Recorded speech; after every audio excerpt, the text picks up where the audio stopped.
2022 ஆண்டை போன்றதொரு பொருளாதார நெருக்கடி நாட்டில் மீண்டும் ஏற்படும் என சிலர் கருத்துக்களை வெளியிட்டு வந்தாலும் அவ்வாறானதொரு நிலைமை நாட்டில் எந்த வகையிலும் ஏற்படாது என ஜனாதிபதி அனுரகுமார திசாநாயக்க மீண்டும் வலியுறுத்தி இருக்கிறார். மத்திய கிழக்கில் நிலவும் யுத்த சூழ்நிலை காரணமாக ஏற்பட்டுள்ள நிலைமையானது ஒரு வெளி நெருக்கடியாக இருந்த போதிலும் அதனையும் முகாமைத்துவம் செய்து கொள்ளக்கூடிய சக்தி அரசாங்கத்திடம் உள்ளதாக ஜனாதிபதி தெரிவித்திருக்கிறார். நிந்தவூர் கலாசார நிலையத்தின் கட்டுமான பணிகளை மீண்டும் ஆரம்பிக்கும் நிகழ்வில் கலந்து கொண்டு உரையாற்றும் போதே ஜனாதிபதி அனுரகுமார திசாநாயக்க இதனை குறிப்பிட்டிருக்கிறார். நாட்டின் பொருளாதாரத்தை வலுப்படுத்துதல், இனவாதத்திற்கு இடமளிக்காதிருத்தல், ஊழல்வாதிகளுக்கு தண்டனை வழங்குதல், அனைவருக்கும் சட்டம் சமமாக நடைமுறைப்படுத்தப்படும் நாட்டை உருவாக்குதல் மற்றும் அரசியல்வாதிகளின் எல்லையற்ற சலுகைகளை குறைத்தல் ஆகியவையே தற்போதைய அரசாங்கத்தை ஆட்சிக்கு கொண்டு வருவதற்கான மக்கள் வழங்கிய ஆணையின் எதிர்பார்ப்பாக இருந்தது. அதற்காக அரசாங்கம் தற்பொழுது கணிசமான அளவு பணிகளை ஆற்றியுள்ளதாகவும் குறிப்பிட்டிருக்கிறார். அதேபோல் அனைவருக்கும் சட்டம் சமமாக நடைமுறைப்படுத்தப்படும் நாட்டை உருவாக்கும்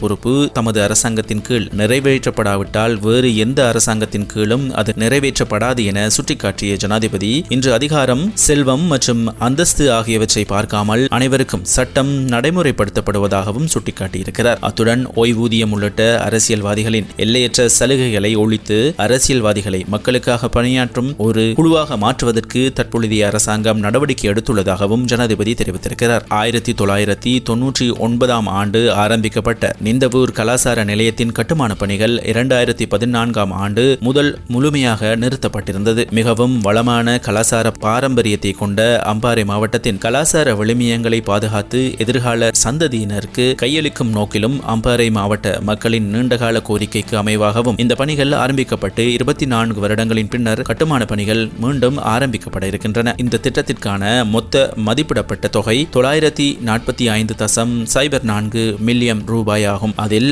300 மில்லியன் ரூபாய் நிதி ஒதுக்கீடு 2026 ஆண்டு வரவு செலவு திட்டத்தின் கீழ் ஒதுக்கப்பட்டுள்ளது. எஞ்சிய நிதி ஒதுக்கீடுகளும் தேவைக்கேற்ப ஒதுக்கப்பட உள்ளதுடன் திட்டத்தின் ஒட்டுமொத்த கட்டுமான பணிகளும் 2027 12 மாதம் 31 தேதியளவில் நிறைவடைய உள்ளது என ஜனாதிபதி மேலும் குறிப்பிட்டிருக்கிறார்.